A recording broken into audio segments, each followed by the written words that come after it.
Hello everyone, I'm here to discuss how to solve the slope and how to find slope, tangent line, and the normal line. So, let's have problem. So the problem is find the equation of the tangent and normal line to the curve y is equal to x cubed at the point 2 and 8. So since may may curve point na tayo, gagawin natin dito is hanapin yung slope. So para mahanap yung slope, let's derive the y. So y is equal to x cubed and y prime is equal to 3x squared. Then after nyan, since may x and y tayo, ito yung x natin, ito yung y. Let's substitute the x. So, naging 3, 2, and squared.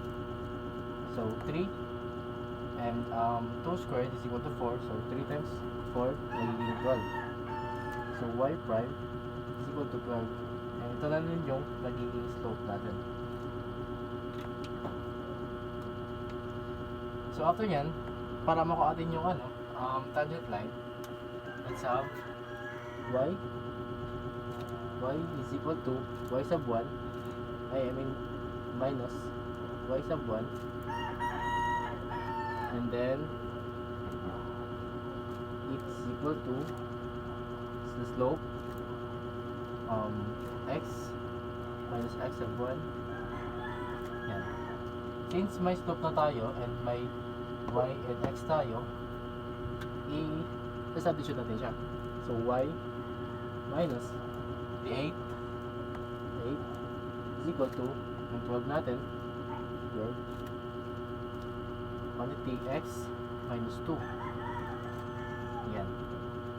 So dito sa kanila, so magiging y minus 8 is equal to 12x minus 24. Yan. So after nito, tatransport natin yung y minus 8 sa kabila. So magiging 12x minus 24 minus y and minus 8. And pwede siyang ma-simplify as 12x magiging 24 minus 8 magiging 16 minus 16 minus y. And then ito na yung may sagot natin. After nun, ito yung magiging tangent line natin. So may isa pa tayong hanapin, which is yung normal line. Yung normal line naman, perpendicular siya. So yung slope ng tangent line reciprocal ng normal line. So magiging y is equal to y minus 1 is equal to m and x minus x sub 1. So y minus 8 is equal to, since ito naging negative 1 over 12, then x minus 2. After nito, multiply natin siya as 12 times y and 12 times negative 8. So magiging 12y minus 96, and then copy natin ito is negative 1 times x magiging negative x, and then magiging positive 2.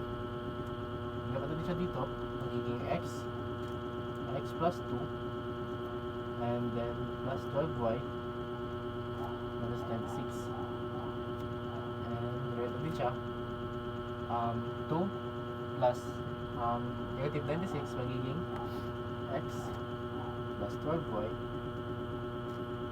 minus 94. So ito na yung normal natin.